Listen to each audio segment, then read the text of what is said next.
Voilà. Alors, on va faire une réflexion, Bezrat Hashem, à l'achik, sur le daf du jour, Leilou Nishmat, Shoshana Barda, Bat Rivka Rubin. Ce qu'on va essayer de voir, c'est le concept de Miktsat Ayom Kikulo.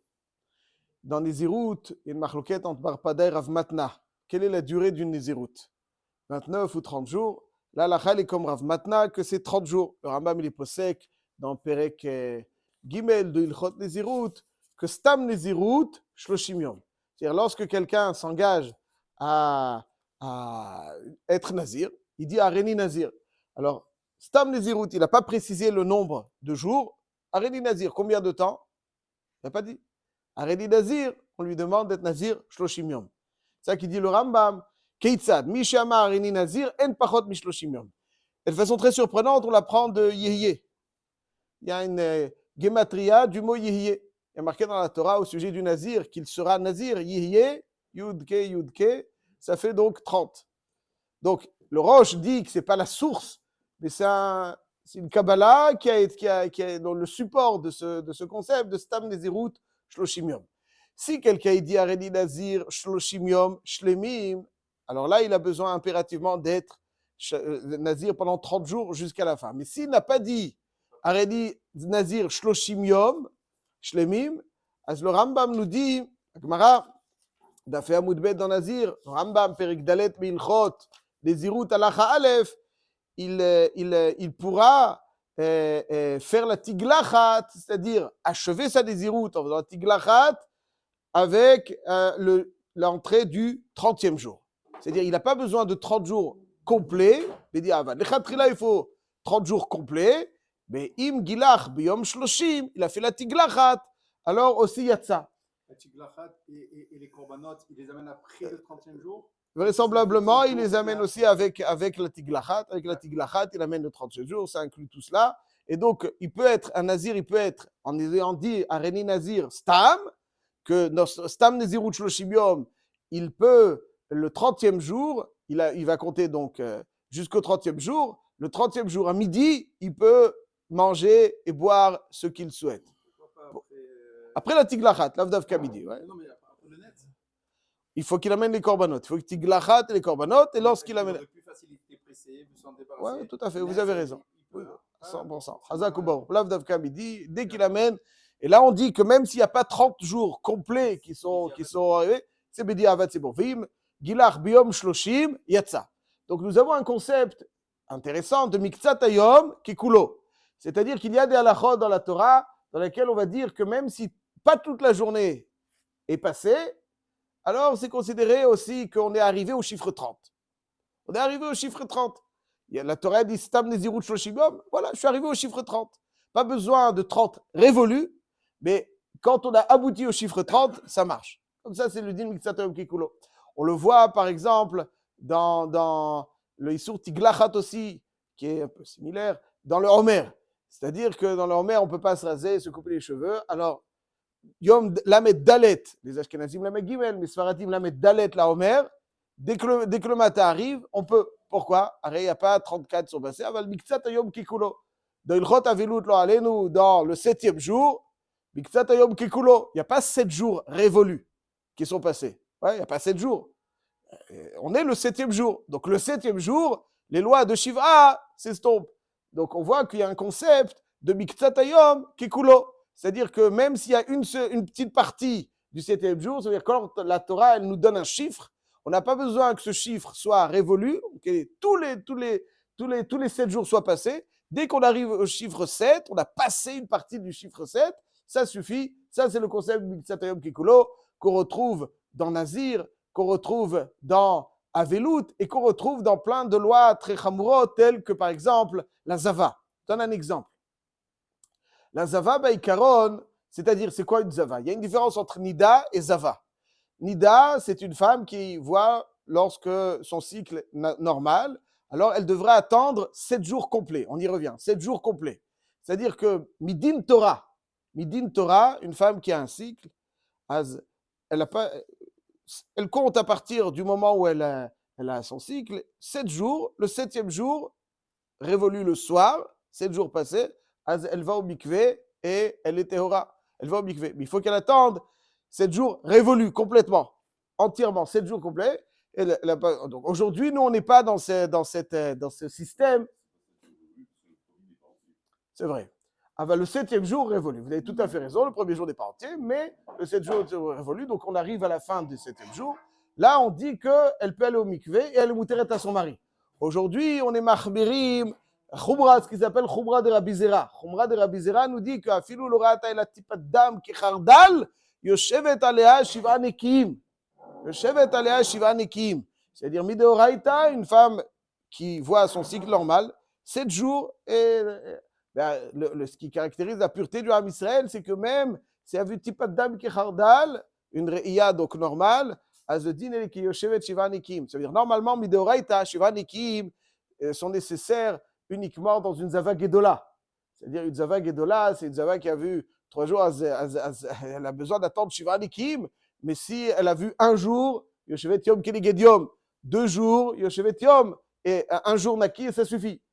Si elle a 3 jours, là déjà il y a une... C'est-à-dire la Zava, c'est quand elle voit un moment qui n'est pas normal. Il y a un dérèglement quelconque. Là-dessus, on dit que comme elle est Zava, c'est les 11 jours qui suivent la Nida, c'est pas normal. Là, on dit que si elle voit un jour de Yoshevet Yom Keneged Yom, c'est-à-dire un jour de pureté, de propreté, et ensuite, si elle a vu 3 jours, là-dessus, on dit Shiva Nekim, elle a besoin de 7 jours. Et là, il y a une différence, juste pour mettre en relief les doutes par rapport à la Zavout. C'est que la Zavout, Beikaron, elle a le droit de se tremper au mikvé le 7e jour dans la journée. Elle a eu Shiva Nekim, 7e jour dans la journée. Et pourquoi? Parce qu'on dit Miktsat Hayom Kekulo. Miktsat Hayom Kekulo. La Torah, elle exige qu'il y ait 7 jours Nekim. Alors, quand on arrive au chiffre 7, Az Miktsat Hayom Kekulo. Alors, on arrive au chiffre 7, voilà, elle peut aller au mikvé. Dans Nida, on ne dit pas Miktsat Hayom Kekulo. C'est-à-dire que lorsqu'une femme voit une re'ia normale, on ne dit pas Miktsat Hayom Kekulo. Donc, si on récapitule, on va essayer de voir pourquoi. Dans Nazir, on dit Miktsat Hayom Kekulo. Dans Avelut, on dit Miktsat Hayom Kekulo. Dans Ziva, on dit Miktsat Hayom Kekulo. Encore dans d'autres halachot, on dit Miktsat Hayom Kekulo. Il y a une exception qui est celle de la Nida. La Nida, on ne dit pas Miktsat Hayom Kekulo. Ça veut dire qu'il faut qu'elle arrive au bout des 7 jours pour pouvoir aller au mikvé et retrouver sa pureté. Manishtana Nida de Zava. Pourquoi Zava? Alors, je précise que Zava, Mideoraita, elle peut aller au mikvé et elle serait même permise à son mari le 7e jour. Elle va au mikvé à 9h du matin, Baïkarod, elle est permise à son mari. Mais on craint qu'elle voit après, il y a une crainte, et si elle voit après, dans la journée, elle est soteret akol, parce que c'est plus Zayin Nekiyim. C'est le concept de Zayin, ça veut dire que le jour il est fini, le jour n'est pas fini. Si elle voit effectivement, ça annule tout le misparayamim, ça annule tout le misparayamim. Donc, comme ça annule tout le misparayamim, alors il faut impérativement que tous les jours soient propres. Mais Beikaron, mitzad ha-sfira, vesafra la sfira, mitzad ha-sfira, ça suffit donc qu'elle arrive au 7e jour. Pas besoin de 7 jours révolus. Alors, c'est pour ça qu'elle, à titre préventif, elle ne pourra pas aller après avoir été au mikvé dans la journée avec son mari, parce qu'on craint qu'elle voit après et que ça remet en cause toute la sfira des Shiva Nekim. Et même aujourd'hui. Après le tashmish ou après Stam, je sais pas. Même après le tashmish. Même après le tashmish, on craint qu'il y a quelque chose, et là, ça remet en question rétroactivement. Ça remet en question tout rétroactivement. C'est pour ça qu'on dit que Baïkaron, elle doit attendre le soir. Parce que si le soir, il se passe quelque chose, alors ça remet plus, ça annule pas ce qui est rétroactivement. Si elle voit dans le 7e jour, ça annule tout rétroactivement. D'ailleurs, aujourd'hui, les femmes ne vont pas au mikvé dans la journée. Pourquoi? À part dans des cas. Même quand elles vont dans la journée, elles ne rentrent qu'après la tombée de la nuit. Pourquoi? Parce que, imaginons que, alors si elles vont le 7e jour, mais il est, parce qu'on craint qu'elles voient et que ça annule tout. Mais si elles vont le 8e jour dans la journée, même si elles voient, ça n'annule pas, puisque c'est pas le 7e. Néanmoins, on craint qu'il y ait confusion entre 8e et 7e chez ceux qui l'observent. Ouais, ce qu'on appelle Xerat Bita, donc c'est pour ça qu'on ne le fait pas. Bon, en tout cas, nous aujourd'hui, on a toute la Khumra de Zava Gdola, et c'est pour ça que on est chef Shiva Nekim, mais on dira au mikvé que le soir. Dans Mideoraita, on aurait pu aller au mikvé dans la journée. Mais on a peur, il y a des chachamim. Ouais, on voit qu'à Kamar Chazal, ils ont été makpidim sur la Tahara. Et donc, et même le lendemain, le 8e jour, si elle voit, ça n'annule pas rétroactivement. Aval, sauf que le sauf, on dit de peur qu'il y ait confusion, elle n'ira pas dans la journée, on ira toujours le soir. Mais Baïkaron, Miktsatayom Kekulo. Dans Nida, on ne dit pas Miktsatayom Kekulo. Manishtana Nida, dans lequel on ne dit pas Miktsatayom Kekulo, par rapport à Zava et tout le reste des halachot qu'on a vu, dans lesquels on dit Miktsatayom Kekulo. De dire que ça rétroactivement, ça a annulé 7 jours ou à partir du 8e jour, le fait qu'elle revoit qu'elle bout de sang, non, parce que imaginons qu'elle va au mikvé à 9h. Ok. Le 7e jour. Maintenant, imaginons qu'elle est avec son mari à 10h. Okay. Si elle a vu à midi, c'est considéré comme si à 10h, elle était Betoum'a. Elle a vu à midi. Parce qu'il n'y a pas eu Shiva Nekim. Mais si c'est le lendemain, il y a eu Shiva Nekim. Et donc, si elle voit le lendemain. C'est Rak Mikan ou là-bas. C'est Rak Mikan ou là-bas. C'est pas les Mafréa. C'est ça la différence entre Shiva Nekim. Si elle voit pendant les Shiva Nekim, c'est les Mafréa tamé. Parce que Yotze, la Torah, elle impose cette offre-là, Shiva Yamim. Il faut une sphira de Shiva Yamim Nekim. Si on a dépassé le. Voilà, si on a des 7, c'est fini. Ça y est, on est déjà après. Rav Moshe Feinstein, dans Igrot Moshe, Chelek Gimel, Yoredea, Siman, Nuntet, il donne une explication qui m'est restée, vous voyez, après plusieurs années, parce qu'il dit comme ça, la nidout, pourquoi on ne dit pas Miktsatayom Kekulo? Il dit la nidout, c'est pas simplement, même Zava. Donc Miktsatayom Kekulo, pourquoi on dit dans Zava, mais on ne dit pas dans Nida? Alors il dit, je vais dire comme ça, la nidout, c'est lorsqu'elle elle voit même, c'est ça qui est particulier dans Nida. Dans Nida, même si elle voit un jour, Mideoraita, le premier jour, 7 jours, et après elle va au mikvé. Si elle voit 7 jours, jusqu'à 7 jours d'affilée, la nuit, c'est à 8h du soir, à 7h, plus rien. Elle va au mikvé. Et c'est bon. Mideoraita, à 7h, elle voit, Mideoraita, c'est bon. C'est-à-dire, peu importe si elle voit un jour, elle attend 7 jours, et si elle voit aussi 7 jours, elle va au mikvé le soir. En fait, il dit est-ce que la nidout, la Torah, quand elle nous impose 7 jours, c'est la description d'un phénomène physiologique dans lequel la femme se trouve. C'est-à-dire qu'elle est